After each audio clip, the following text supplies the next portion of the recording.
So, This hangout on air is live. Oops, forgot to change that. It should say welcome to OreAni. Fall season 2018, uh, part two. Yeah, you can't see that. Part two. Thank you all for joining us on this nice November. Hopefully, you all got that extra hour of sleep due to daylight savings, I think it was. Um, Today with us, we have Albert, hello. Jessica, Hi. Nick, Otaku, assemble! and Kirino. I mean, me, just kidding, Tenkin. And that's it. We got a good lineup of people today. The best of the best. And our first title for today is going to be, I got to read it over here because I can't read this backwards. What is this? Ore ga suki nano wa imoto dakedo imoto janai. Which, if you were to check it out on Crunchyroll, I believe it's My Sister, My Rider. Yeah, I think so. That's why I have Kirino here. She's like the number one thing that comes up with emotos in anime.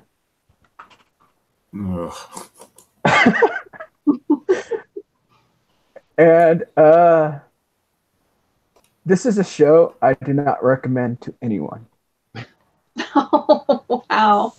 What an opener. But it is my guilty pleasure. I'm sorry. This is like trash made for me. And it's so bad. Like just quality wise. There's a lot of scenes where I'm like, they look so terrible. Why are they animating them this way and such? And then the tropes and everything they're throwing in there, just the names of characters like I guess let's back up. Let's go and talk about what the show is. Of course, it's about emotos, which is you haven't been watching Japanese anime for a while. It's younger sisters, and the protagonist wants to be a novel writer. I think a light novel writer actually, and he's been writing and writing and submitting to try to win a prize to get his book serialized. And in his latest submitted a novel, he found out that he's still lost, but the winner so happened to be his little sister, as she confesses to him later on. But because of certain circumstances, such as her school and their parents, she can't admit that she's the writer. So she asked her Oni-chan to take her place as to be the stand-in to represent her pen name. So he ends up going to the awards thing, talking to and meeting face to face to the illustrator, the manager, and everything, while they all communicate to her via emails and such. So, um, and the brother agrees to do this until he serializes his own novel. And there we go. There's the whole thing of the show, just trying to keep it secret that the little sister's the original novel, while he tries to get the skills to make his own novel. But as the story goes on, you realize that his sister's a genius while he isn't, and he can't write a good enough story to impress anyone so far. And then of course the kicker. And here's the kicker: at the end of the first episode, you find out that uh, the sister is like super in love with her Oni-chan, right? So, and even the light novel she wrote was like something about how much the little sister loves her older brother. So basically, she's like so happy that this book about all her feelings are out in the open, that everyone will know how much she loves her Oni-chan is out there. And it's just really weird. And I don't know why I'm watching it, but I just do. And what was that other one that show? Edo Manga Sensei, right? Her name I thought was pretty strange in a sense, but in this show, the illustrator, her name is Ahego Double Peace Sensei. And whenever she introduces herself, she always does double peace and smiles and does this really weird face. Okay. Look up those words if you really want to know. I thought you Not were at work. Tahiti is a weird name or something. Yeah. It's what Albert said, not at work. Don't look up those words at work. But Fire up Tor before you do, for all that is. yeah, like I said, it seems like it's going to be. It has this weird kind of strange harem element to it, but I don't know if it's going to be harem. It just seems that all these girls are always around him, and he's getting himself into these really like lucky skebe situations. I think they call it, right? Where he gets into these situations where he doesn't really mean to, but it's not as bad as Yuki Rito from True Love, just some really weird things where like the manager grabs his hand and puts it on her breast, and she's like, you need to get life experience to write better novels or something. I don't know. Just some weird excuse. But yeah, like I said, it's trash anime, but it's my trash right now. So has any of you even attempted to watch any of this? Or? It's on my list to get to. I've been so behind because of stuff. No, Jessica? I tried this premise and was just, not for me. Yeah, if I didn't have to do like errands for people for 2 weeks, I probably would have like been caught up with all my stuff. But What about you, Albert? So yeah, I did watch the first episode and I was done with it because it was even during the first episode, there are some problems with the animation, right? I mean, if you're gonna watch a trashy anime, you'd hope at least the animation is good, but it wasn't. Like the main character, Oni-chan, his face kept changing in all these different and I know that this series, like in the second episode, drew a lot of interesting memes online and on Twitter because in episode 2, there were things were going off model like a lot. And I'm just going to share this with you that this is the credits from the first, and Genga means original art, right? So it's essentially 17 people were involved with getting the art down so that you could animate it, and that's a lot of people. I mean, I guess there are other productions that do have that many people, but it's much better managed. So I don't know where they outsourced and how many people, but it's not good when you have that many people from the get-go. Genga. Genga is hold on a second. I thought that was the people that did the in-betweens.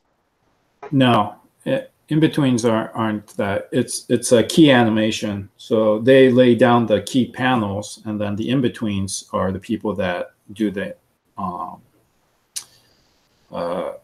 to actually animate it from one panel to the next key panel. It just means original picture or key animation. So anyway, it's not good.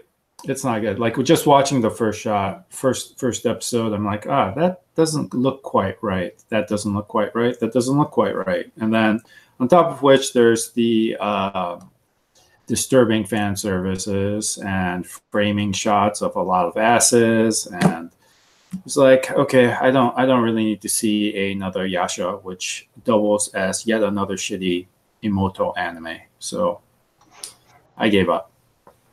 There's actually a lot of other good anime out there right now, so even if I did want to pick up a trashy one, I don't really have time. So that's my take on it. I just Googled My Sister, My Writer anime, and I'm looking at all of these pictures, and if it weren't for the hair color, it'd be impossible to tell that they're the same characters. There's a lot of variation and weirdness.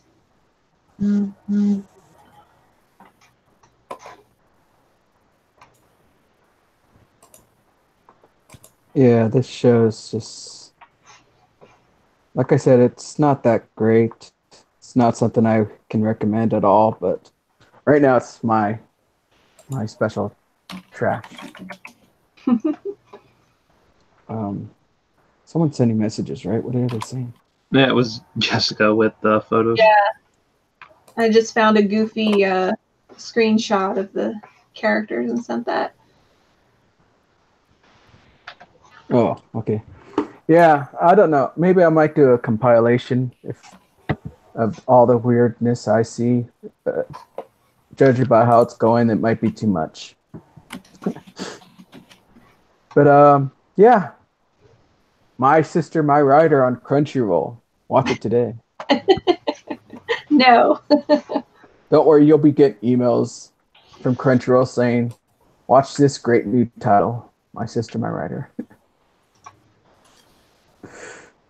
So since it's been a while for Jessica, is there a title you would like to cover right now? Well, let me scroll down the list here. Well, you know, my two favorites are probably Irozuku and the Run Like the Wind, I think. And Tsurune, although I've only seen 2 episodes of that one. I think you should talk about... Which one? Tsurune, I guess? Because I'm really curious to hear what Albert has to say about it, since he's actually practiced Kyudo before. So here's Tsurune, yeah, the OreAni, right? That came out a little bit late. Yes. So here you go, Jessica. We'll let you cover this. Start up. Well,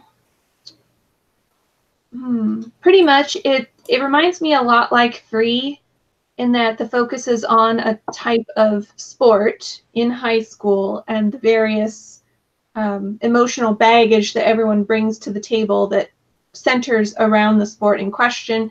At first, I was a little worried that there was going to be the typical, oh, well, there's no archery club left, so we have to make one kind of thing. But that was over in about 5 minutes, because there's one teacher that's said, I'm putting together an archery club, and apparently that was a popular enough idea that he got almost 24 people to join right away. So we get away from the, archers assemble to the real meat of the story. And gosh, there isn't much to say, because it's your typical KyoAni. It's gorgeous visuals, really pretty music, and a good story so far. So yeah, Albert, what do you think of it? Yeah, I've watched it up to episode 3, and so far I've really enjoyed it.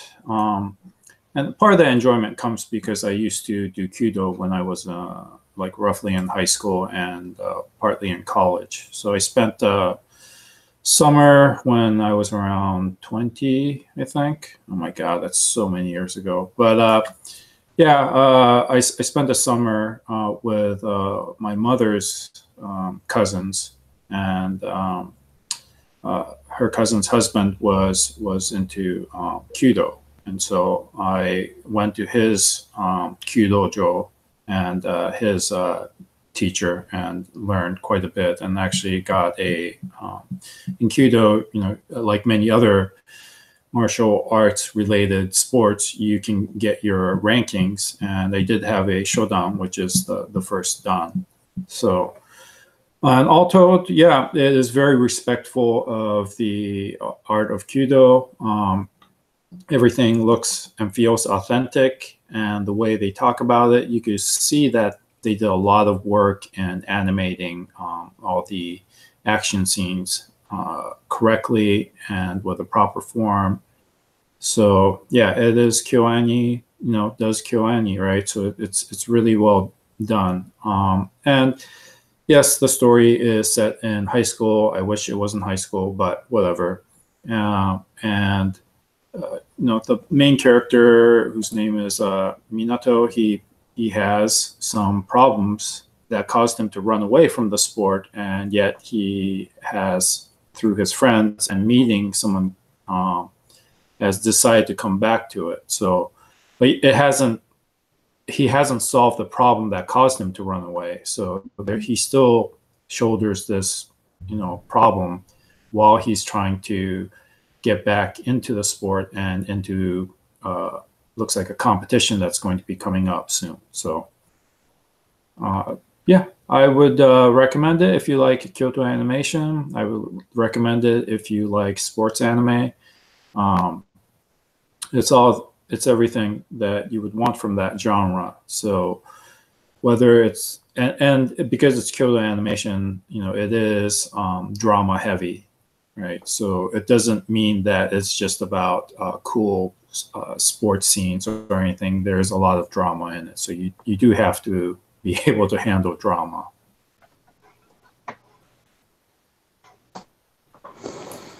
Is it like that badminton one? As heavy as drama as that from last season? I don't think so. so. No. Because that was a little too heavy for me. That one was pretty heavy drama. This feels a little melancholy, but not depressing, if that makes sense. Because Minato has a lot on his plate. His mother passed away, right? And the show's kind of implied that she was encouraging him in Kyudo and kind of gave birth to his love of Kyudo. And so he also has to help out practically. He has to take over his mother's role, cook the meals and stuff like that. So, but there's not a lot of dwelling on it either. It's a really good balance between the sport and the drama, I would say.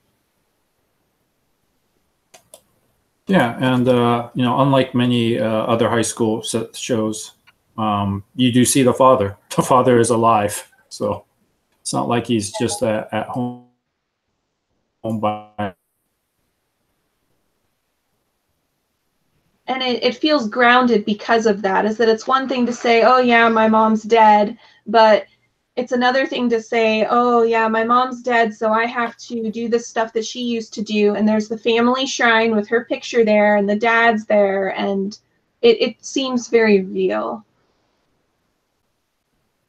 But I get the feeling that it didn't happen recently, right? It sounds like it happened a couple years ago, or maybe a year ago.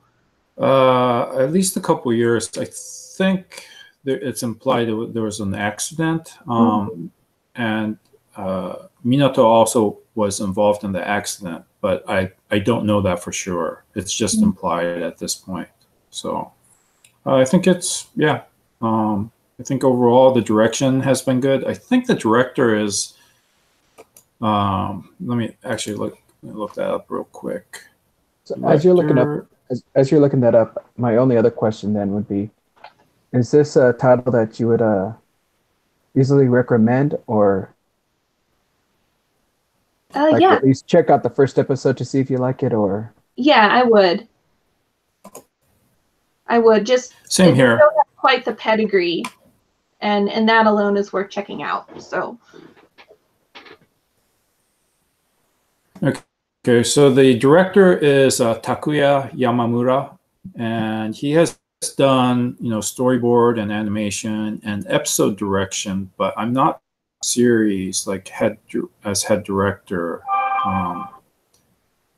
Yeah, and obviously he's worked on many KyoAni shows in the past, including Amagi Brilliant Park, Sound Euphonium, Free, Maid Dragon, and all that. but it looks like this might be his first director role, like head director. So we'll see what happens. But so far, I'm liking it quite a bit. I have to check it out then. Oops. So let's see here. What title do you want to talk about next, Albert? Oh, I got the list here. let me double check here.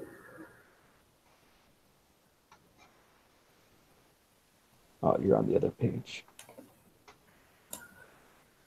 Yeah, sorry. Computer's a little slow today for whatever reason. So, What's that running anime called?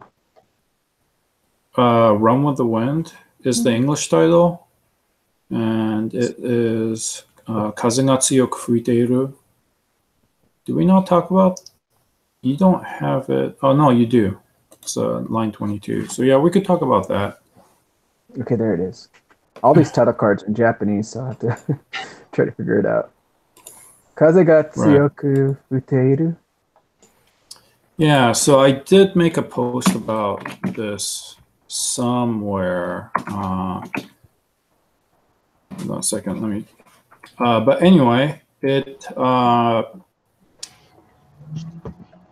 So one of the attractions for me was, this is again like a sports anime, right? But it's about running, and specifically about Ekiden, which is a relay race that takes place 2 years, the second and the third. So it's a 2-day race where you have to this course in Hakone, which it's if you popular, it became very popular as a running race, and university students. Okay, and that's a little bit of background on the Hakone Ekiden itself, but in the story, Kaze ga tsuyoku fuiteiru, or Run with the Wind, you have the protagonists who are part of, unwittingly, are staying at the dorm, which is the official dorm of the running, the varsity running club, although they had no idea, right? So oddball group of people are going to try to qualify and run the Hakone Ekiden, which is just a ridiculous premise. However, what I can tell you is that it's actually really, really well written. And one of the reasons, once I saw the first episode and said, wow, this is actually pretty good. Let me check out what the actual story is about, right? And so I looked it up, and it's written by a female writer named Shion Miura. And she has written, she's a well-regarded author, has won numerous awards. And for those of you who like drama and anime, you probably know her because she also wrote The Great Passage, or also called Fune o Amu, which is the story about this man and his career as creating the definitive dictionary, right? Mm-hmm. And it's heavy drama. It is extremely well written. It takes place over years, and so if you like that kind of drama-centric story, then I would definitely recommend that you check it out. Now, in addition to that, this story itself, it is an actual novel. It's not a light novel, right? And has previously been adapted as a radio drama, radio play, as a stage play, and as a actual movie with, a live action film. And this is the latest in the adaptations as an anime. So, if you're curious, you can go look up the previous things, but it's actually really well done. And the author's style tends to be about going against the odds. she usually picks like a single topic that the characters become deeply involved in this case running. And a lot of the characters have they struggle with heavy issues, right? So we don't know exactly what happened to all the main character Kakeru. We don't know exactly how Senpai Haiji is a fourth year and yet had some sort of accident at one point and wasn't able to run, but is this is his dream come true. So all of this I think makes for a very compelling story. The first episode where the main character is running away and then another character comes up next to him on the bike and says, "Do you love running?" is beautifully animated, and you should watch it just for that. It's probably in the first 2 minutes of the show. I really like the scenes that the prince is in because he's this pale, pasty waif who probably weighs 90 pounds if he weighs anything. And the first time he runs, he gets passed by a butterfly. No joke. And then it shows his gradual improvement to the point where he's not fast, but he's faster than he was. And faster than a butterfly. Faster than a butterfly, which is pretty good in my book. So you have all of these guys thrown together who are pretty ambivalent about running to begin with, and then some love it, some hate it, and most are, not really into the idea of running. And slowly each one of them is coming around, kind of because they have to, and on some part of the real psychological manipulation by Haiji. So that's sort of fun to watch. And everyone has different reasons for running or not running. And it does make you feel pumped up. Like I said, I got off my butt and started walking while watching one of these shows. So it's got that going for it. I will let you know that it is a 2-core anime. Oh. Okay. Yep. I've read a couple other things and people are basically saying there's no way you can adapt the story into a single season. So despite having, like a 2-hour plus live action film, right, there's hefty material there. So, you're not going to get, if you're looking at the anime, it's like episode 5 and they haven't run a single race yet. They're still training, right? That should tell you something. They're not going to go run Hakone at the end of this core. So I think you're going to get very strong character development and storytelling because they are going to put the time in as a 2-core anime from the get-go. So I highly recommend that you check it out. As do I. You owe it to yourself to watch this one. Yeah, so you said it's at least not the high first, school. And you said the first episode had really good details to animation, right? Yeah, within the first couple of minutes. So, I mean, we always laugh because animating a character walking or running in an ending sequence or an opening sequence is a bit of a cliche, and we've seen it all done a million times.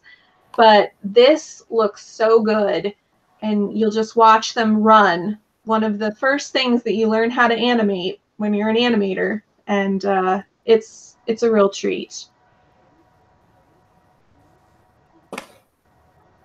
All right. I got 2 titles to check out before we get to our next video. Let's go ahead and move on to the next title here called Sora to Umi no Aida. That is indeed what it is called. So since we kind of started off sometimes with Tank specifically started off with a show that he called a guilty pleasure and he wouldn't recommend, I wouldn't go quite so far as to say this type of show is my guilty pleasure, but I also wouldn't recommend it because I could tell after watching the first episode that this was like a game. I don't know if it's a cell phone game. Seems like it would be a cell phone game. Could be for like some kind of handheld gaming console over in Japan. But it's like the zany anime story that's like way over the top that I only credit to Japan coming up with. Because it's set in the year 2000 double X. See, we're not going to reveal the date. But the story goes that all of Japan's, or all of the world's, I believe, ocean life just mysteriously disappeared. That happened. And Japan really missed their, fish for sushi and all the other seafood that they like to do, their takoyaki and all that nice stuff.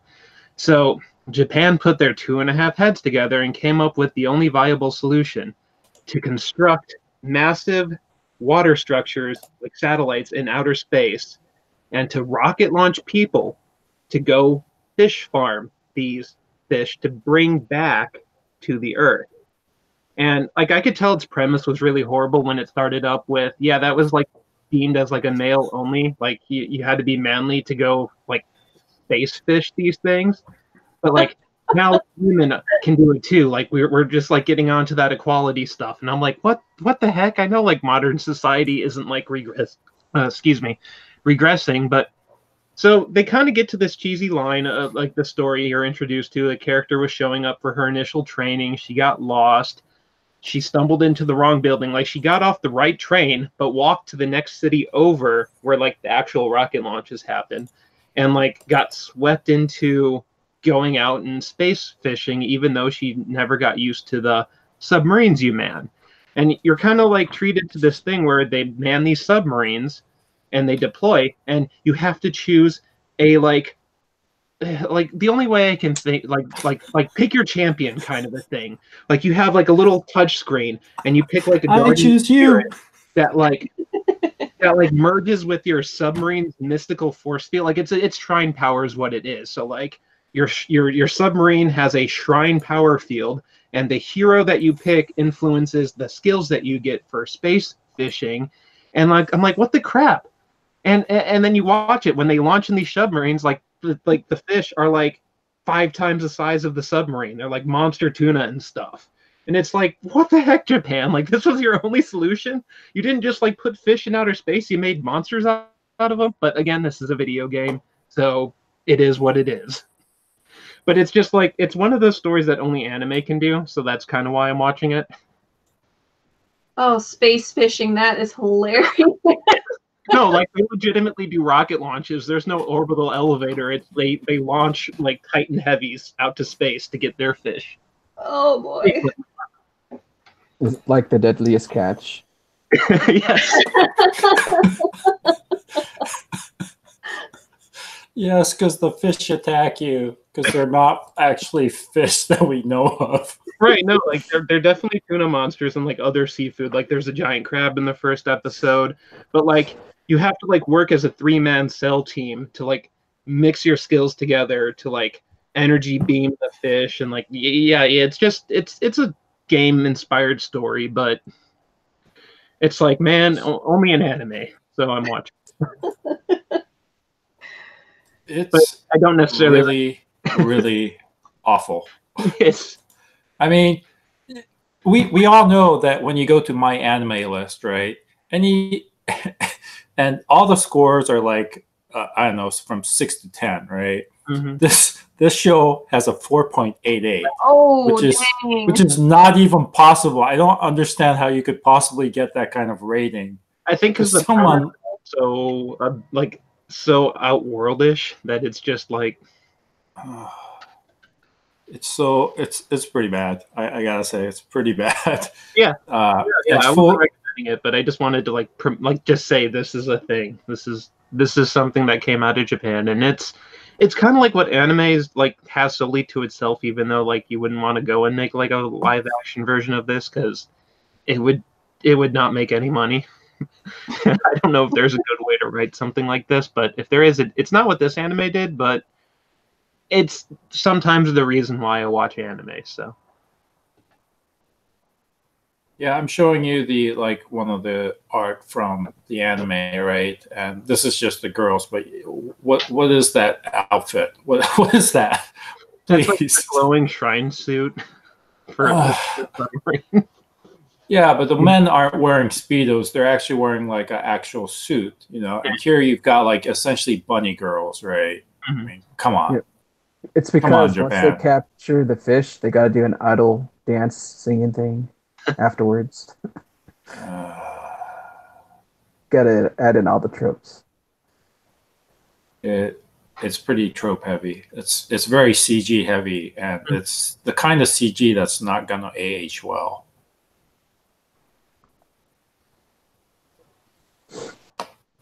I was about to watch it, then I saw the premise. I was like, yeah, I don't know if I'd rather wait until someone says it's okay.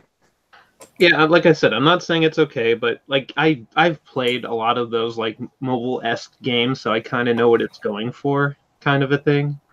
And I could totally see that mechanic where like in a lot of games it's like pick your champion out of the list of all the champions that we keep coming out with or what, like pick your main character, and there's like all sorts of rules if like that you could have like the same one on either side, kind of like, well, that one's more for like player versus player combat, where this one isn't, but at least I don't think there's a PvP element to it. I mean, in the anime there kind of is, but I don't think that's supposed to reflect to the game. But it was kind of funny seeing this character like whisked away, like in a misunderstanding, getting launched out into space, and like, she kind of like failed horribly because she's a newbie, and like they're like, man, this isn't a good sign for us women who want to be considered the same as men, and I'm just like, oh God, why are you doing this show? Why are you? This is like not the year for that.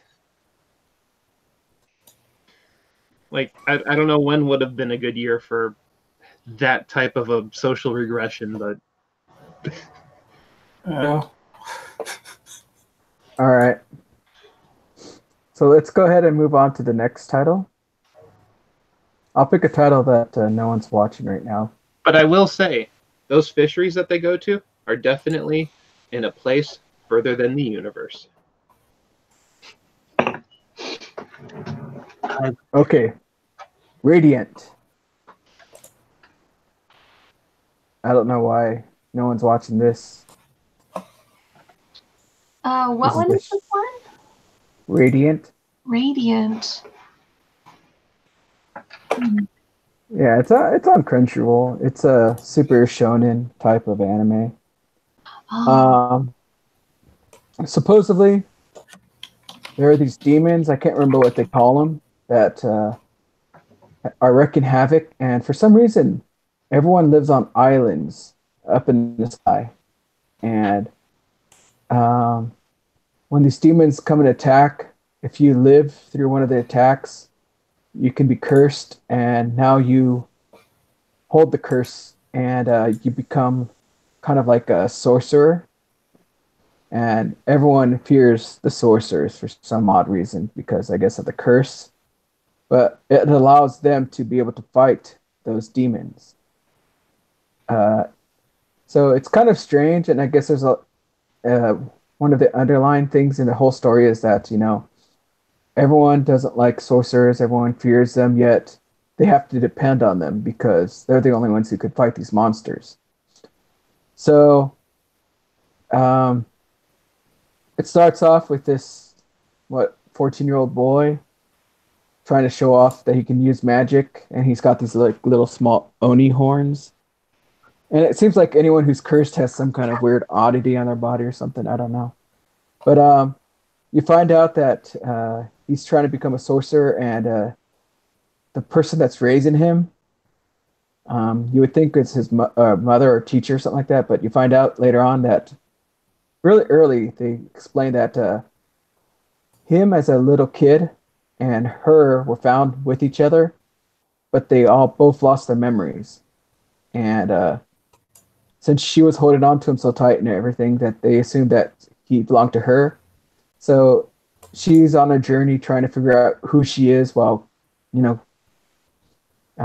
taking care of this boy, which she thought was a burden and everything, and eventually comes to like. And of course, he's trying to become the best sorcerer so that she doesn't have to fight anymore and all that stuff.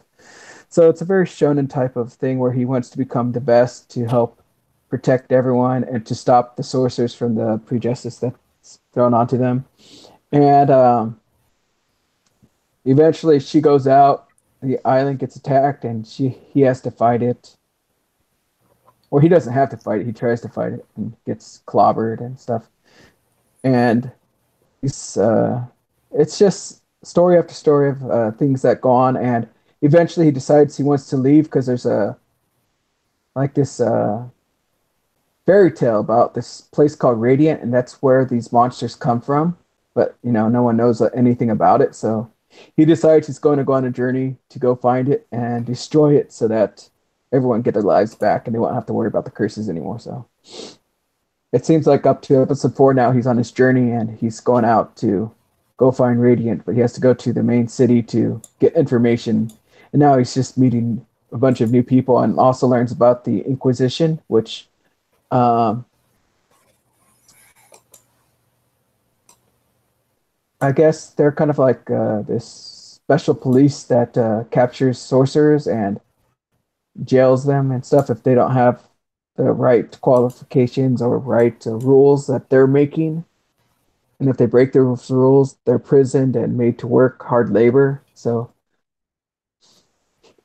he's now starting to learn about them as well and how the world works around him, because I guess he's never left those islands and stuff where he was at and that part of the world. But yeah, I mean, it seems fun for kids to watch, and it's not bad at all. Would you recommend it for someone that likes shonen? Because I do enjoy a good shonen show every once in a while. Yeah, to me it's okay. Like I can't say I hated it. When it came to the background story, I was like, this is okay. I like this. But to me it's better than Black Clover. Oh gosh. So it's got that, but then again, Black Clover is super popular, so maybe my views are kind of weird. But it's not too bad. I will say it has a lot of the typicalness of it, where you're like, and that's just because I've seen so much of it. I'm like, oh my God, you're not saying that. Oh, you just tripped that flag. Now this is going to happen. Oh, why are you being such a fool? I find myself doing that a lot instead of being like, oh no, what's going to happen now? So it does have some moments like that, and there are some hidden stuff that I haven't mentioned, but I think it's something I could easily recommend to someone that's starting anime to a new shonen type of title instead of always going to like Naruto or something like that, Mm-hmm.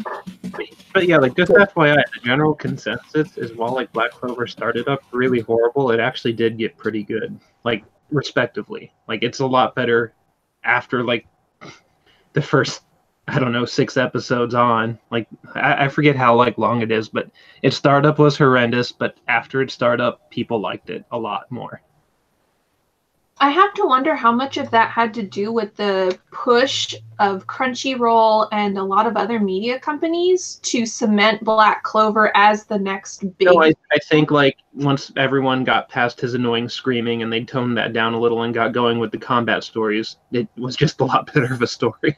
Okay, so it actually does improve rather than yeah.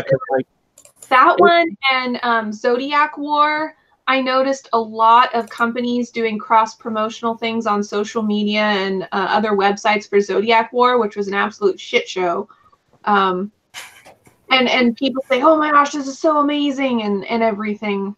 So I was just curious if Black Clover legitimately got better or if it just, is doing the same old shonen stuff, only with Asta yelling every 30 seconds.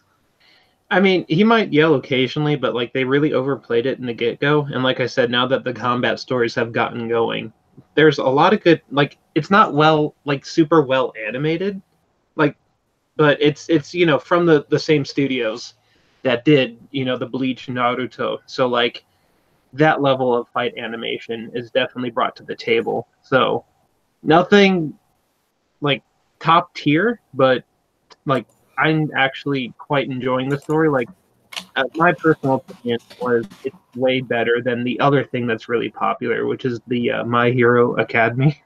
Mm. Like that thing is pretty dang massively popular, and I'm like, man, like that show to me is not that good. Yeah, I would say that I also heard about Black Clover getting better, and I was actually really curious and almost went back to trying to watch it again to see if it did get better. Yeah, no, But, like that's generally the consensus. Is the start is very rough, but it opens up to a pretty enjoyable show. Like for people who like shonen, I wouldn't say like Albert, you'd love it. Go check it out. But I would say Radiant has a nice start, and it has a good color palette, and it flows smoothly for what it is. So I think they got a pretty good start. As far as where it's going and all the new characters they're trying to introduce, we'll see how they do that, because there's probably going to be a lot of character introductions soon as he gets into the city. But I do like how it focused more on him and his life versus trying to find out in like montages or memories as he's trying to do everything else as well. So yeah, Radiant, it's okay. But like I said, it's a fun drinking game if you want, like, let's see how many flags he raises. Let's go ahead and go to the next title, shall we? Next up, we got Double Decker. I just want to start up by saying, like, before like I or Jessica go away with the synopsis, is this thing looks like it's a video game from the little like like logo that it displays in the like. Oh my gosh, it totally does! Like whenever they do the thing and they like shoot the bullets through it, I'm like, dude, this seems like a Sega game. Like I'm pretty sure this is a Sega game, but that's totally not what the show is. No, the story really isn't important. It's a comedy, right? And so the setup is that it's in a world. Believe the snake oil that we can do with that union. What is the this? unions. I don't know. Oh, that's you. You have an ad. Yeah, I was on my anime list and an ad. Yeah, I would always use that tab whenever I'm on that site. Sorry about that, guys. Where was I? Oh yeah, so it's in a big city similar to New York, where there's a drug on the loose, that's making, everybody act crazy, where we heard this story before. And so there's a special task for it, which Albert has kindly brought up here, that is set up to deal with cases that involve this drug. And they go by the double-decker system, which everybody in the show agrees is a stupid name, except for the police chief, that's the one who coined the term, where they act in pairs to go on the drug busts and stuff. And Kirill is the purple gentleman here, who pretty much is self-centered and wants to make a name for himself and is not at all what your typical protagonist cop would be, which is why it's so funny. And he's paired with a guy who's very straight-laced. You can't always tell what he's thinking. And they go on these, random adventures. Well, the miles that you're going to get out of this ship or out of this show are going to rely on your sense of humor and whether or not you find it funny. I think it's hysterical because I really like stupid humor where a lot of slapstick stuff, just over-the-top goofiness. The narrator on this show just goes a mile a minute. Whenever the show sets up something that you think is going to be painfully obvious, the narrator will say, yes, it's going exactly where you think it is. Kirill is just that dumb that he doesn't realize that this is what's going to happen. And I don't know. I'm having a really good time with it. My only criticism is that they occasionally revert to 3D models in some scenes. And it's it's pretty jarring when it happens. Goblin Slayer does the same thing, where all of a sudden a character will be a 3D model in a 2D space with other 2D characters, and it just doesn't work. Yeah, so like the narrator does try to like verbally like troll the audience sometimes. He'll like say this is like what the story's going to be. No, just kidding. But like to open it up a little bit more, yeah, that they are a crime unit, and they are like with the police, but not the police at the same time. They only have jurisdiction where it comes to this drug called Anthem, I believe. And you know, it aside from like making people go crazy, it could also like super mutate them, to which one of the, I think, important parts that I've only actually seen implemented by the two main protagonists, I haven't seen the other teams implemented as much, is they have this like little eyeball scanner that like will scan the enemy and decide what stage of a mutation they have. It varies from like 1 to 4.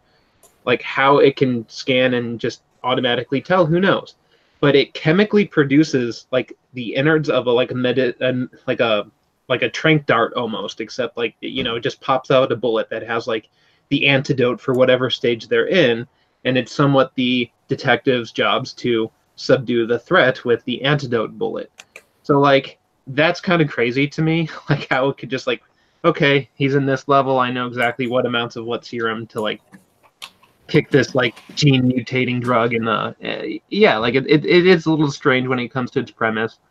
I would say that humor is a big part of it, but like for me, a lot of the times, I'm not in it just for the comedy. I don't know if that's the only thing Jessica's in it for, but like one of the interesting things about it is our main character. What's his name? Kiro? I don't know. Or the other guy? The platinum hair, like protagonist. Yeah, that's Kirill. Yeah, that Kira, whatever, like they say his name. Yeah, like it looks like Krill, but it's not. Anyway, he's very brash and he likes to jump the gun, and he has this like envisionment in his head that he'll always be like the super cop who does like the comic book esque, and like the anime literally reverts to like dot colored comic book panel looking style. Whenever he's like envisioning what he's gonna do, and then he goes and like jumps the gun.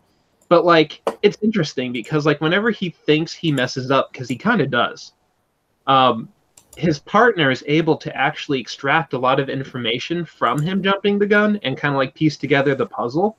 So it's like it's almost like the partner that he didn't know it's not that he didn't know that he needed, but like they sometimes compare him to his previous partner, and they said the thing about his previous partner was like, you know, he would always be the perfect counter. He would like cover where he lacked and get him like thinking on the right track. And it seems like the current partner is like unintentionally doing the same thing. Just, you know, being an idiot, but the guy can use what data he finds to like save the day. And I find that kind of interesting. But like sometimes we dive into other stories with the other characters, and there's like a lot that it's got to explore. So I'm quite entertained by it, aside from its comedic elements. I do have one question. Mm-hmm. Because I just typed in Google double decker and it brought me double decker buses. Is there one in the show? I think there's kind of one in the background. You can see there is. But that's not like a large part of the show now. Oh, okay. No, and that's part of the humor too. Is it's just why do we have to? No one wants to use that term, boss. You know, everyone thinks that's dumb, and he's all double decker. Double decker. Yeah. Oh, that just rolls off the tongue. I like it. Yeah, just don't abbreviate it and start calling them like double D's or anything. Saying. All right. I actually might watch that just for the comedy. I'll see, because I like crazy comedy as well. Next up, let's go ahead and get to a good title. How about this one, which you can't read because it's blue and it matches everything in this fall color thing palette. But everyone calls it Bunny Senpai. that Bunny Senpai anime, which has a really long name called Seishun Buta Yado wa Bunny Girl Senpai no Yume wa Minai. What's the Crunchyroll name of it? Rascal Does Not Dream of Bunny Girl Senpai. Yeah, that one. Everyone just says Bunny Senpai anime, and everyone gets it. So Pretty much. yeah, I actually started reading this as a manga quite a while back, but it updates so slowly. So I'm actually kind of excited to see this anime. So you haven't seen any of the episodes yet? Oh yeah, I have. I love it. Oh, okay, good. Yeah, so Bunny Girl Senpai is based on a series of Japanese light novels written by Hajime Kamoshida. And it probably picked up popularity because the illustrations that you see here from the light novel is done by Keiji Mizoguchi, who also did Pet Girl of Sakuraso. So you might remember that from a couple of years back. Pretty popular title, anime, 2-core, and written by Mari Okada, or adapted by Mari Okada from the novels. Anyway, so it is a series of light novels, and the premise is that there is, just like in, well, I shouldn't say just like, like in Chunikoi, right? They have Rika is under, delusions that she's got special powers and things happen around her and all that, right? But they don't take that seriously. Well, this is the opposite. Everyone's heard of, that something happens, but people are ignoring the fact, but actually supernatural occurrences do happen. And so this is a story of one guy, Sakta, who, one day suddenly at the where was he? Oh, at the library, sees a girl in a bunny girl outfit just wandering through the library, and no one seems to notice her. And then she comes up to him, and she realizes he does actually see her. And she's like, forget about it. Forget about what you saw. Don't talk about it. Ignore it. And he recognizes her because she goes to his school, and she is Mai Sakurajima. And she's famous because she used to be she's taken a leave of absence, but she used to be a child actress, and started going to the school recently, and hasn't really made any friends, or because she's from a different world essentially than all of their normal school lives, right? So he kind of becomes involved with her and decides, because of his own experiences with this supernatural phenomenon that they call like adolescence syndrome, to try to help her. And so the first 3 episodes is one of the light novels, and is specifically about the 2 of them and how they try to resolve her problem of not being recognized by anyone. And I watched it on a whim because, well, the girl is cute. Let's admit that. And I thought the story could go either way. But I just watched it, and I really actually enjoyed the story. I really enjoyed the dialogue, and Sakta is kind of an unusual main protagonist.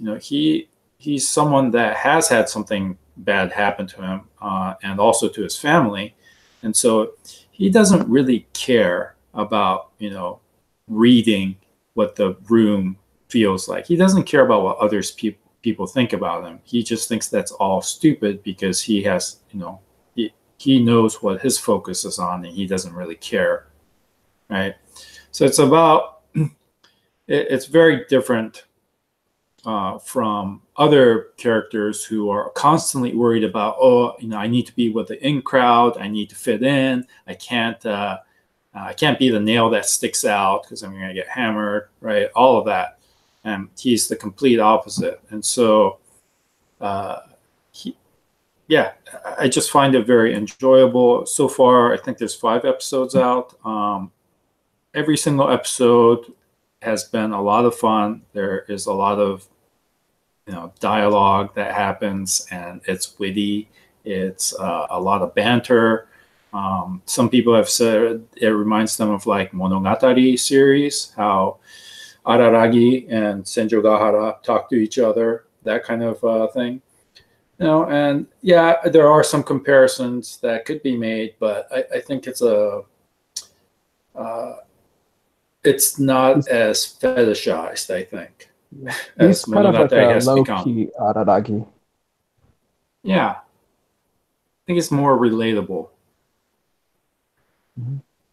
Because he himself, although has had some sort of thing happen to him with this adolescent syndrome, he's not that's the only thing, right? So it's not like he's a vampire like Araragi is and has a lolly vampire in his shadow, right?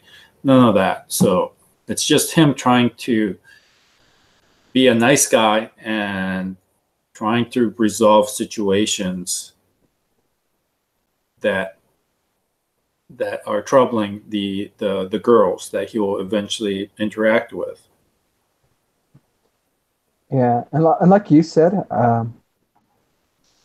it's not only happened to him, it also happened to someone in his family. So he's able to empathize with the others and relate to them and try to help them. And but also the other thing that really got me into the show, surprisingly, is the opening music too. It's really catchy to me. As I'm watching it and that music starts playing, I'm like, oh yeah, this show's getting started now. So yeah, I think the music is good. Go ahead, Jessica. Oh, no, I'm sorry. I was just going to say that I did not start watching this one because I thought it was just going to be the, typical harem thing, but you guys have sold me on it, so I am adding it to my queue right now. Good. Just watch the first episode, and if you think if the interaction between the characters are fun, that's what you're going to get for the whole series. Okay. Yeah. So I think it's pretty easy to tell if you're going to like it or not. That's good. So it's not one of the ones where you might have to watch 2 or 3 to figure it out. It's. The first 3 episodes is a full arc, and it goes surprising places. I don't think it was going to happen in the first 3, episodes. But yeah, pretty much it continues, and you could get the gist of everything in the first episode. Hey, what was that one anime that told everyone they had to check out the first 3 of like everything? Oh yeah, it was that anime club one. I forgot kind of about that because it was so weird. Yeah, that show. I don't recall. But here's a shot from one of their promo art, right? And so you could see there are 6 girls in there. Mm-hmm. But the senpai, and then there is the Kohai story. The light novel, I think, has 9 volumes, so they're obviously not going to get to all of them. I don't think that's the plan. I know that I've already made a movie with Mai as the main character. She has another story that happens later. So there's a movie that's also coming out. But yeah, I think give it a try, and hope you like it. Let us know. But there's one thing that I find I can't remember. Like, what happened to the parents? Because they're pretty non-existent too in this. Yeah, there is that. but there's an explanation. So part of that is that the brother and sister live apart from their parents because of what happened to the sister, and yeah, I don't think it's told in the story yet, but the mom had some problems, some mental problems. So that's probably going to come up in a later part of the series. Yeah. And I'm excited. If you do watch the third episode, just make sure that you have no distractions, because like I was getting towards the end of the third one, and then people started yelling at me and stuff, and it ruined the whole moment. No. But the third episode has I think it would have been an enjoyable moment if I could just sit through it by myself. Well, just set aside some time for the end of episode 6, because I think they're going to be three episode arcs. Mm-hmm. So, we'll see. Yeah. Let's see here. What else was there? What was the other title?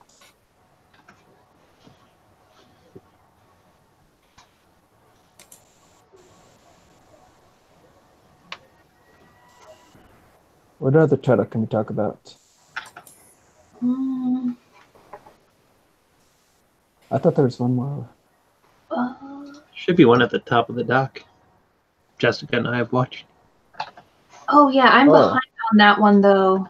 It's fine for the initial season though. End of season. Let's talk about that one.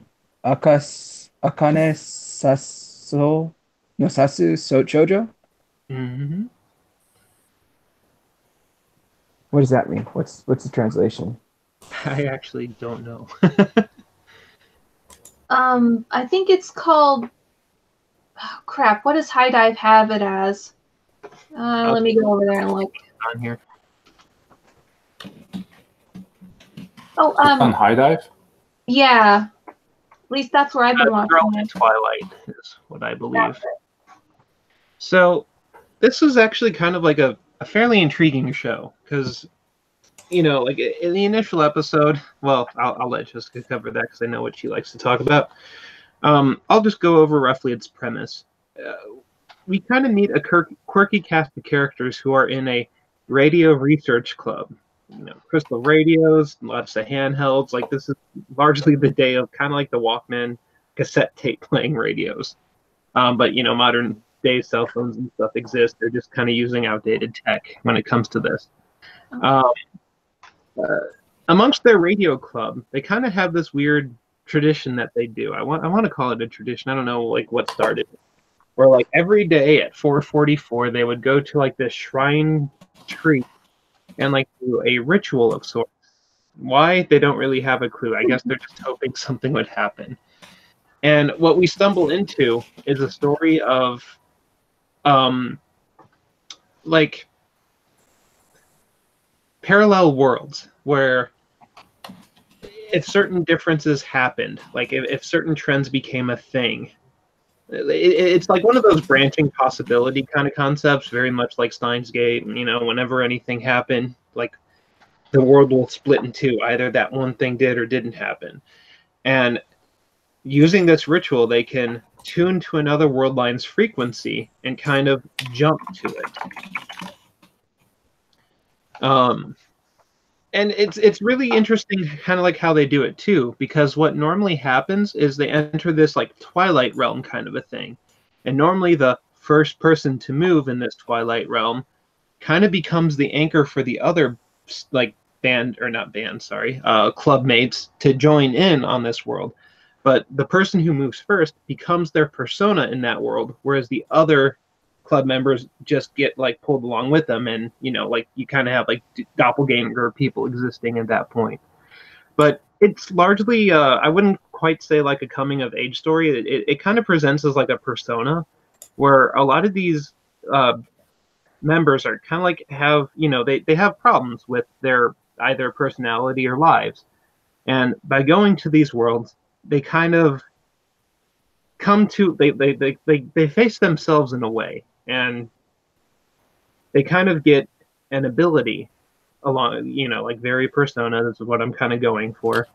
But one of the interesting things is like there's like this enemy that lurks in this like Twilight realm that I think one of the main protagonists named the Clutter, and they can actually infect people in any given world and try to bring it into ruin, thus having like the world disappear because it fell to that Twilight, bad guy entity thing. So like it's quite an interesting story, but it kind of introduces like a lot of questions for me, because one of the things that I like is like when they start like mingling with their other selves from like other worlds, but like at the same time, one must like face themselves to get the power to summon their Twilight self, which is like the combat ready, go fight the bad Twilight guys kind of mode thing. But it's like with so many branching characters, I kind of wonder like only few of them have actually like reached the point where they like other world selves have found that they can also jump into other worlds like as themselves or other people. Like there's like a lot of weird stuff going on here, and like a lot of plot holes is what I'm going to call it, because as we see other characters that arrive amongst all these other worlds, they don't seem to have that same mechanic of the first person who moves becomes that world, themselves in that world, and bring their friends along with them. Like there's almost seemingly no link for the people; they just exist there. So I'm kind of like, okay, well that's strange. And then, additionally, how many like Twilight like if you have two mere personas and one reaches like the Twilight Awakening and the other does, do you have like multiple like cells that can go combat? Like crazy questions, but I really do like seeing that the worlds they could get thrown into and the scenarios that they kind of have to get swept up into. But I was also largely like interested in seeing what Jessica kind of had to say, because I know I rambled on a bit there, but Oh no, that's fine. I've only seen the first episode so far, and that was at the beginning of the season. yeah. High Dive doesn't have an app for TV set boxes yet, and I do almost all of my anime watching on the TV in the living room. And so I forget sometimes about the series that are on High Dive, poor neglected little things. And as a result, I've kind of forgotten a lot about the girl in the Twilight, except that I liked it and I thought it was kind of neat and the art was cool. So I liked hearing your summary, Nick, because I know that it's still good a couple episodes in.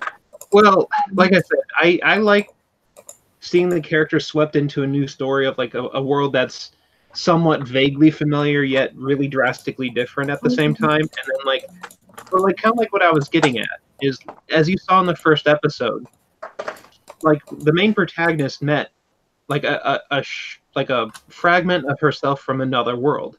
And like I will at least ruin it a little bit. She actually was kind of saying that her world was really close to being completely taken over by that like evil entity. So she's like trying to find something to put a stop to that, is why she's going around. But that's kind of like what I meant as a plot hole, because normally when our main protagonist group, I don't know if it's the ritual that they do, if there's like different rituals, but like as I said, whenever they jump into another world, one of them in their group like becomes like takes over their parallel self in that world, and the others just come along for the trip, and that's when they have the chance to like meet their doppelganger self. But it's like, if that's how this works for this group, how is that other person coming to this world without that, like, without a link being taken over in this world, and they just came along for the ride? Like what's going on here?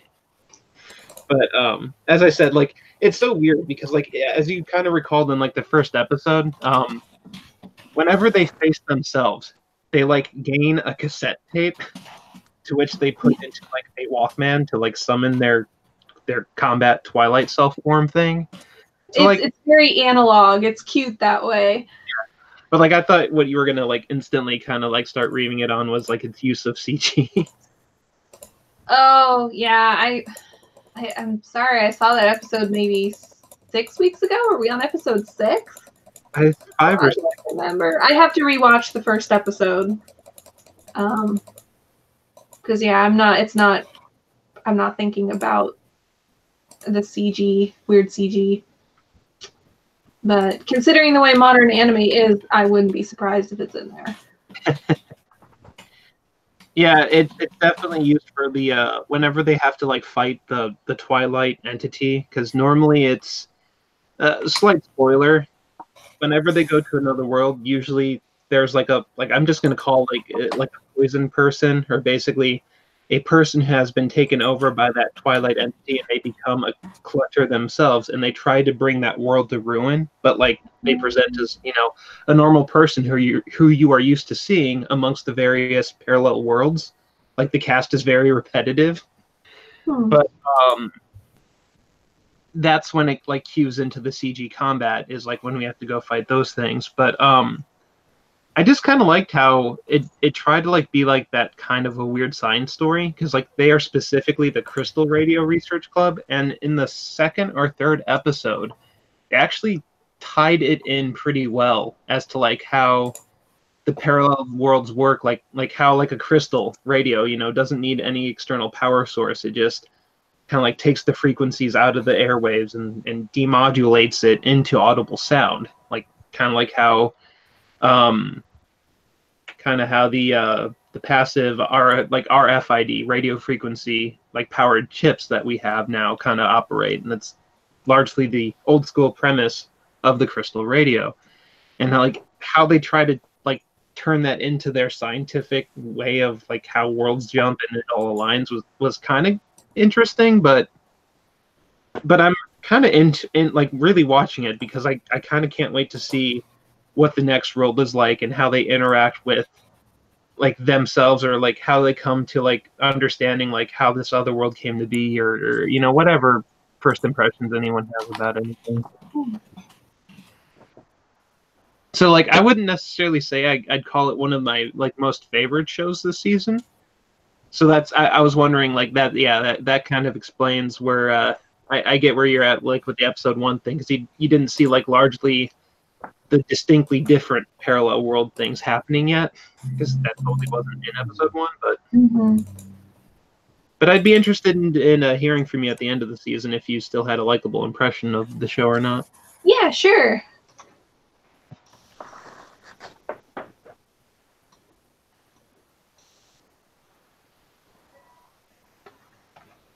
Is that it? That's it for that one for me. I just kind of have to wait to see how it resolves to say anything further. Okay. So for our next title, dun, dun, dun, dun, we have Yagate Kimi ni Naru. She can't. Here, I'll put it in the river so you can read it.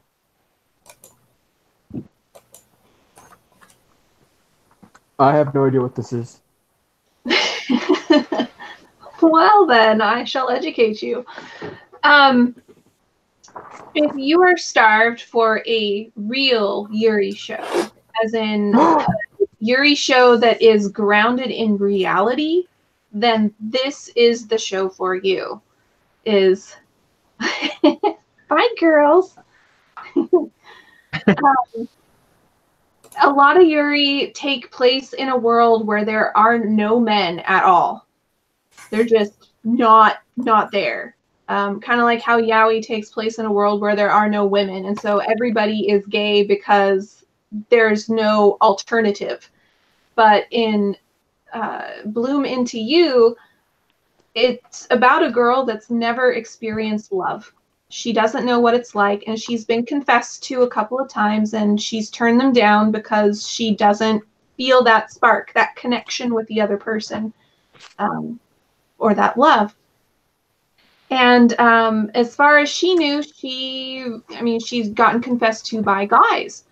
Well, she meets the student council president, or an officer of the student council, and that woman ends up confessing her love to the main character, Yu. And Yu still doesn't feel that little flutter in her heart, so she kind of, I wouldn't say turns her down really, but just doesn't lean into it, I guess. But anyway, it's basically a show about a first love that happens to be between two girls. And it's really, really good.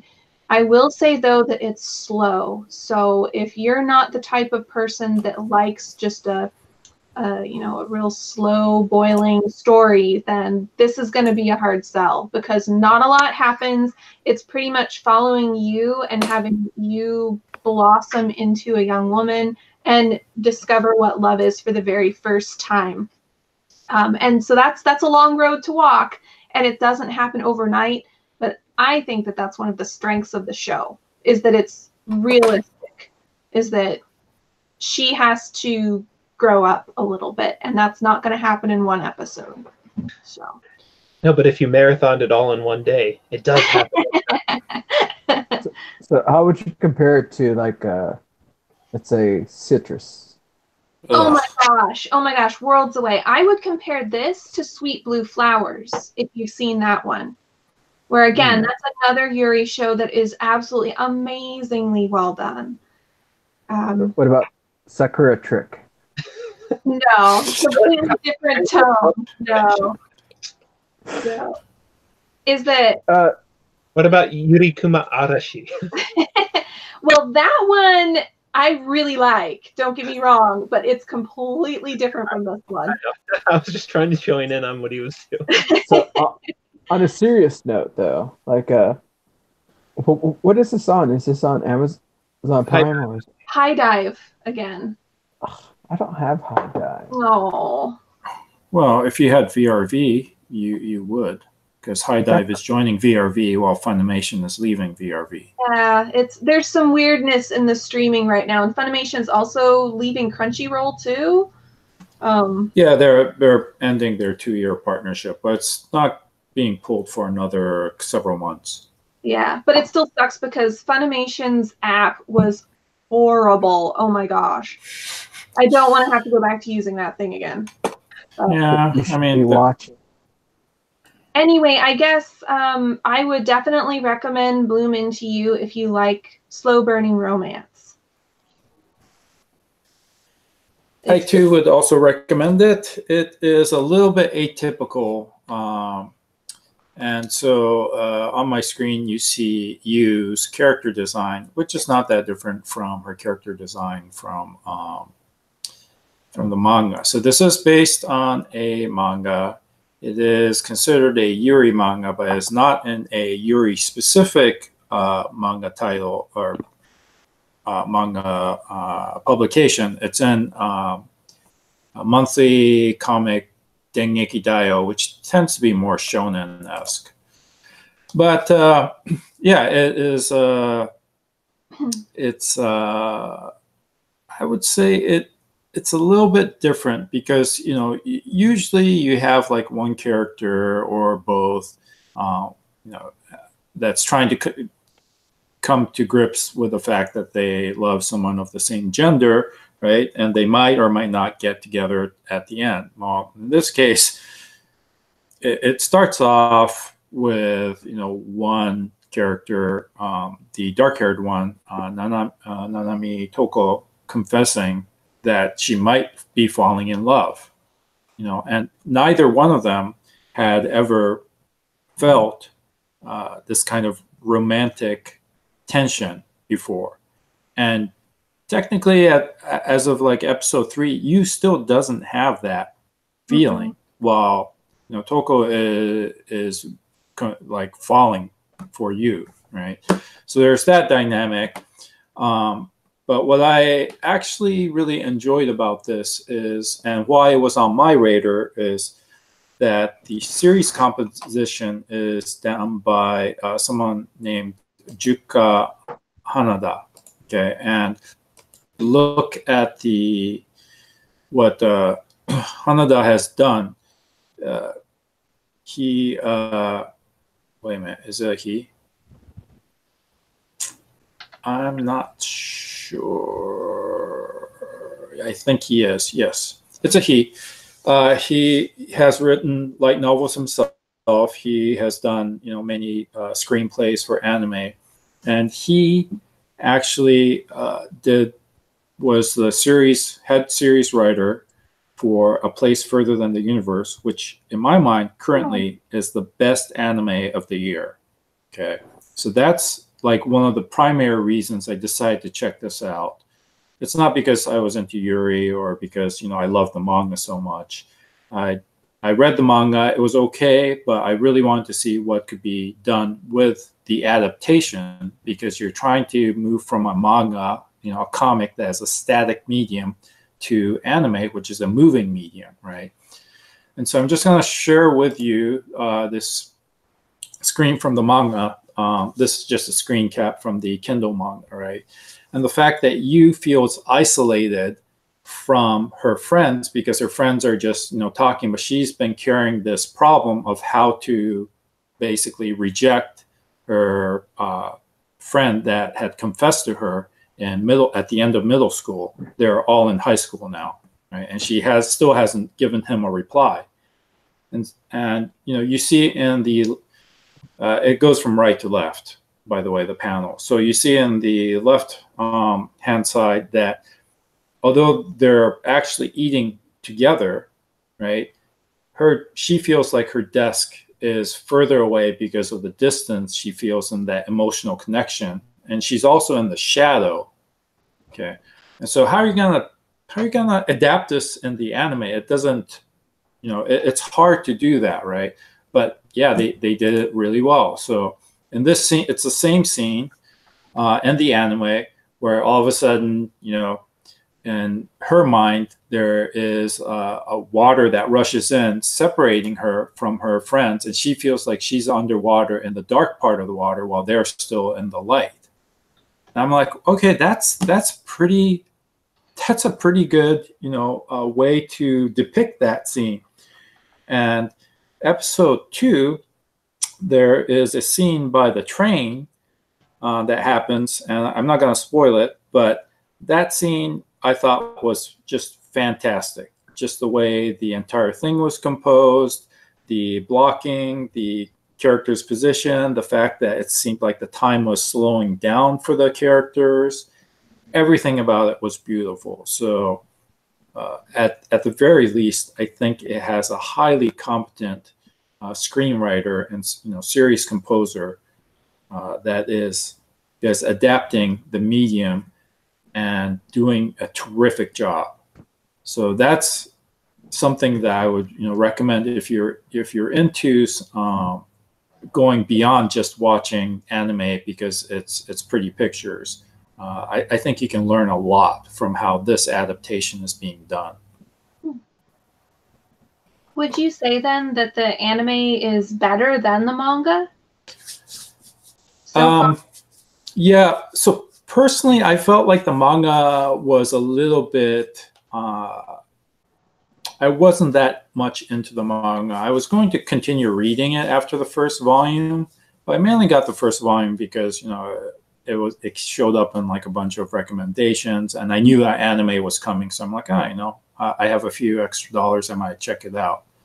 But then I got curious to see how the adaptation would go, and they're both different media. So if you, as a pure Yuri story, Citrus was god awful. It was just junk, right?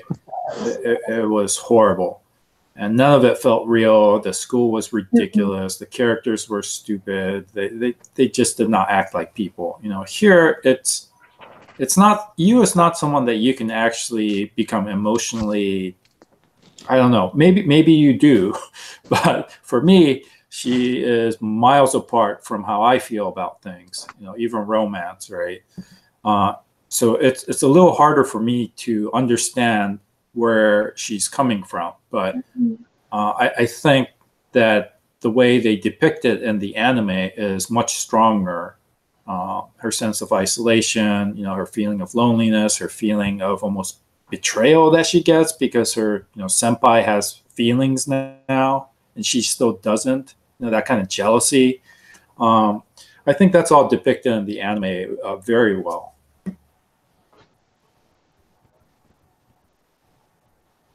So it's a good recommendation, I think. I would also recommend it. I'm gonna have to see what I can do about High Dive. But I It's already spent too much. $4.99 a month or $3.99 a month. It's cheaper than Crunchyroll is.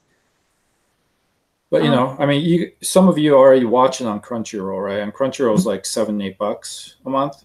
I get VRV for $10 a month, and I'm going to get Crunchyroll and High Dive at the same time on VRV, plus some other minor channels. So, and the main reason I went from Crunchyroll subscription to VRV, this is a side note, is that Crunchyroll would not play very well because they were still running Flash at that time, and I started to hate them because of their BS tech, right? I mean, they have since gone to HTML5, but I couldn't get it to run on some of my laptops. I'm like, this is BS. But VRV would play just fine. So that's why I was watching Crunchyroll and Funimation stuff on VRV. Although for the most part, I use methods to get a cleaner, simpler, downloadable content. But you know, I'm using a subscription to pay for to support the industry. I think I have a friend that has a subscription. Would you say they switched away from Flash out of just generalized curiosity? Well, because Flash isn't being supported, it's a security risk. Well, so yeah, that was many complaints that a lot of browsers wouldn't simply play with Crunchyroll. But I mean, since then I know they've gone to HTML5 now. So okay, yeah, because I was remembering someone had to do like a thing that like it was basically like a job form that they needed Flash for the thing to run, and it's like a chore and a half. You almost have to like Google how to like allow Flash to run on like Chrome specifically. I don't know how like any other browser handles it, but Chrome's fairly common. So it was just kind of like a chore and a half. So I was like, I wonder if like a lot of users had to do that. yeah, I don't know. And I don't use do they have an app? They must have an app. I don't use an app, so Yeah. I watch it on desktop Crunchyroll or does. laptop. I've got the Crunchyroll app on my phone and my PS4. Does it work well? Yeah, it does. When the Crunchyroll app first came out, it was bad. Stopped and started all the time. It would constantly crash. There was some kind of memory leak going on. But they've since patched it, and it works fine on my devices. Oh, and Kindle. It's on Kindle, too. Okay. So I don't know what Curve is, because that might be something to look into. I like the iOS representation here. We're like talking about all the platforms, but like, I'm so glad. Well, not so glad, but like, no one has like the iPhone advice. My husband's in IT. It's a divorceable offense if I got an iPad. So. All right, so we ready to go to the next title? Sure thing. I'm definitely going to have to figure it out. I think I can. I have a friend that has an account, and he can let me borrow it. Oh, you know what? I have an account. I can add you as a user, I think. Ooh. I'm not actually sure how to do that, but High Dive works like Netflix in that you can have multiple profiles on your account. So I'll figure out how to do that and let you know. All right. Next up, I think, will be our last title, which, unless you guys want to talk about some other crazy shows, we got SSSSSS. Wait, how many? Four. 4S dot Gridman.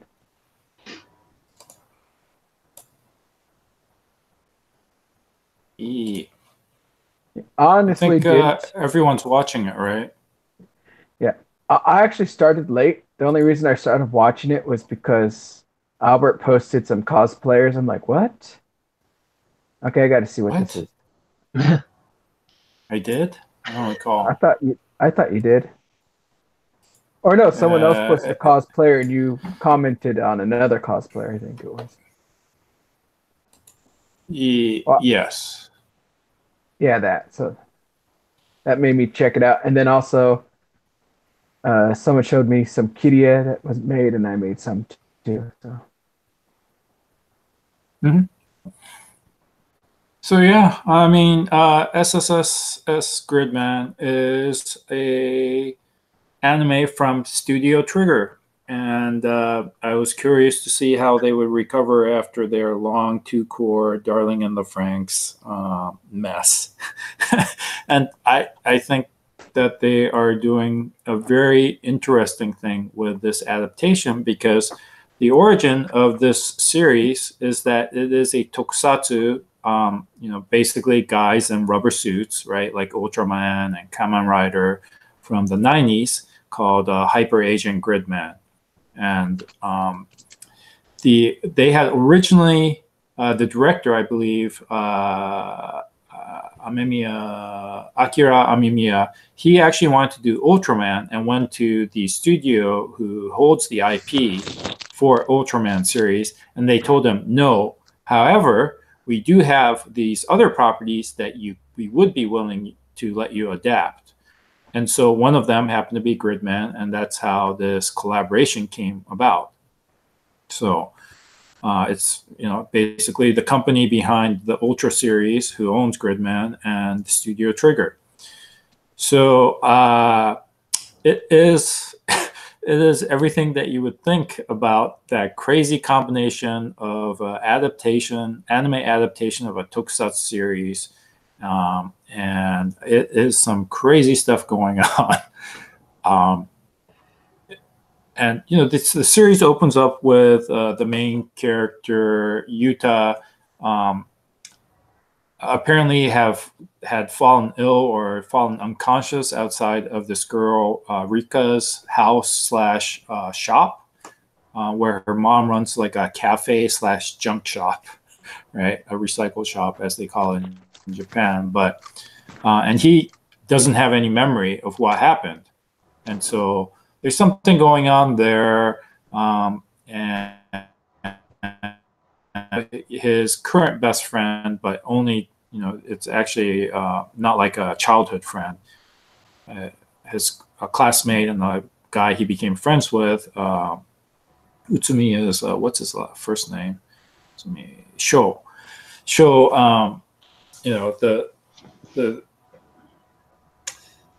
He goes through like the daily lives as a high school, or wait, are they in middle school?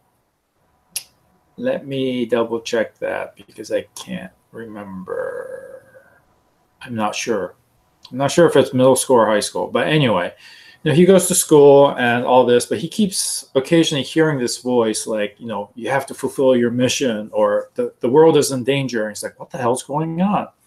And so he eventually figures out that it's coming from this really old PC with a CRT monitor, right? The type that you would see in old 70s or 80s movies. And he can see a figure in there, Gridman, saying, you need to help me fulfill the mission. And the kaiju appears and starts to destroy town, including their school. Yuta manages to merge with Gridman, shows up in the real world, fights the kaiju, and if you've watched tokusatsu, this is exactly how you would fight, right? With these over-exaggerated motions. You jump and chop down. You appear by flipping in the air. All this stuff is just hitting the nostalgia button left and right. And in fact, it still happens in the Heisei era with the current Ultraman series and things. But anyway, and so that's how the first episode, ends, and you don't know how the kaiju are appearing. You don't know, what happened to Yuta. You don't know what or who Gridman is. None of this, but it's this gigantic developing story. And yeah, it is highly entertaining. and surprisingly well written. So if you don't like Sentai, is this still enjoyable? That is a good question. I mean, part of it for me is, again, the nostalgia and having watched all of these and being able to identify, oh, that is what would happen, right? Now, if you're just looking at it because you've never watched any of it, would this be just a fun anime to watch? Yeah, I think it still would. You just have to tone down some of the expectations because some scenes, some ridiculous weapons upgrade and combinations and merging with mecha and all that. That seems really childish and ridiculous, but that is the Gridman and that is Tokusatsu. So, but the story itself, I think, is actually pretty well written, and the characters aren't exact copy, right? They have taken the Gridman story and actually changed it to suit them. But there are things that I'm starting to catch on to that's like, wait, this is getting a little weird. I wonder if, so there's a lot of story elements I think that you can tease apart and enjoy for that reason too. Okay. Yeah, like I can't say I'm a super fan of like Sentai, and like while I'll watch a lot of shows that have to deal with this subject matter, I'm not a particular fan because like, unlike Albert, I think my only experience with this stuff was the Americanized like Power Rangers, of which I watched as a kid and only seen, a handful of them because I think they're still making them to this day. But I gotta Every year. yeah. I gotta say that I was really pulled into like what it was doing when it wasn't doing the combat. So like for me, there's a lot more to the story than just like the combat fighting. Like the characters and the scenario that they go through is somewhat interesting by itself. At least initially, I don't know how much that's going to hold up throughout the rest of the series, or like if it's going to go into just being about like the Power Rangery combat stuff in the much later episodes, because I'm not super current with it, but like just seeing how the characters interact with each other was kind of like very like anime worthwhile to me. So I'm not sure if that'd be suit your interest, but like just trying to say that I'm not a particular fan, but I do particularly have a very wide range of shows that I watch as is. So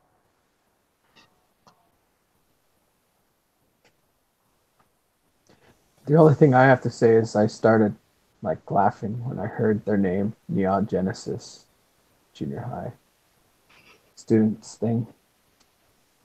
the new or no, Neo is new. But it's a good show. I like it. The character designs are really pleasing, and yeah, not much for me to say about it. I think this will just run one core, so it should be like 12 or 13 episodes. And what I've also found is it's also fun to go rewatch. Like I've watched each episode, roughly twice, and in part because as things get revealed, you're like, wait, there was something in the last episode I want to go check out, right? And so in the second episode, something was revealed, and then I went back and checked something in the first episode because I wanted to see what those characters were actually doing. So it's I think they've made good, and it was there, like the foreshadowing was there. I just missed it. So I think it's actually well thought out and planned. There's an actual good plan, unlike Darling, which I don't know what happened in the second half of that show. But this show, I think, has some thought and care behind it. And it's obviously a property or a genre that the director really wants to honor and respect. So I think it's good.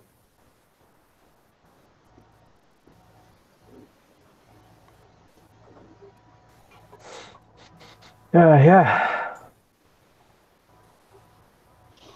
If anything, I'm going to keep on watching it because I really want to know what happened to his memory. That's like one big driving force for me. Yeah, Memory they seems to haven't be touched a- on it quite a bit. Yeah, memory seems to be a very important part of the story, though. Like that's not the only memory that's affected in the telling of the story. So like it's not just the main protagonist there's another mechanic too that deals with memories.